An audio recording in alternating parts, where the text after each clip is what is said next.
Unless you've been living in another planet the past year, you've come to understand that we are living in the age of movements and uprisings. My goal with this video is to provide a thinking framework on how to start a cultural movement. Whether you're leading a company or an organization or igniting a startup, you can identify, crystallize, align with, or sponsor or spark a movement. Once you have a movement, you can do anything in a fragmenting media environment. Movements can be used for good or evil. Brands can be movement builders, but a movement is not inherently a good thing or a bad thing. It's a force. So what do you want to be a force for? Today, everyone seeks meaning in his or her lives. More than any generation in the history of the world, millennials and their younger sisters and brothers love brands and organizations that are full of meaning. Brands that tackle the bigger issues. For 25 years now, I've studied movements across the world. I've written a best-selling book called Uprising. I host an iTunes podcast, also called Uprising.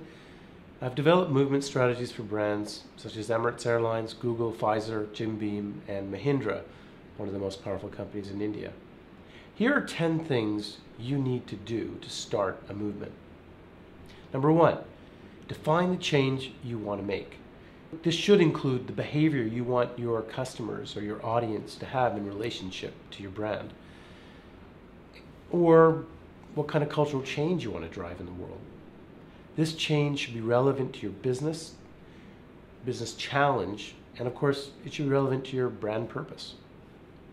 Number 2, understand the people you want to bring into your movement. What's important to them? What's important in their lives? Look for fundamental human insights and how these insights link back to your brand's purpose. Why do people behave as they do? What really gets under the skin? What moves them? Number 3, be purpose-inspired and benefit-driven. People long to be part of something bigger than themselves. Your movement idea needs to be true to your brand purpose and have a strong potential to become a movement. Number 4, take a stand for something or against something.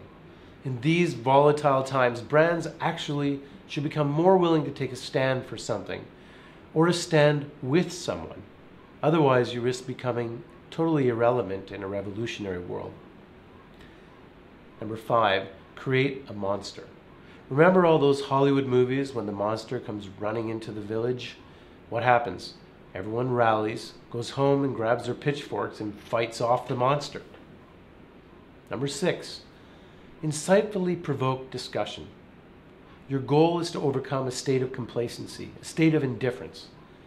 This requires you to turn deep human insights into provocation. Number 7, create must-share content and sticky language. We want to stir our audience's souls. So consumers, people, must want to share what you write, your content. Your movement must also have memorable language that the culture can adopt. Number 8, influence the influencers. Get great content to your most passionate fan base and to those influential people who could really influence the mass, the consumer, the great society. And number 9, have a simple call to action. Be clear on what you're calling your consumers to do. What must they do to be part of your movement? And finally, number 10, be provocative in places where your people are. These are platforms where people will be disproportionately receptive to your movement messaging and where your influencers can help explode your message to the masses. Welcome to the age of movements. You can ignore this phenomenon and as a result become irrelevant in a fast-changing world, or you can use the force of movements to grow your business and in the process change the world.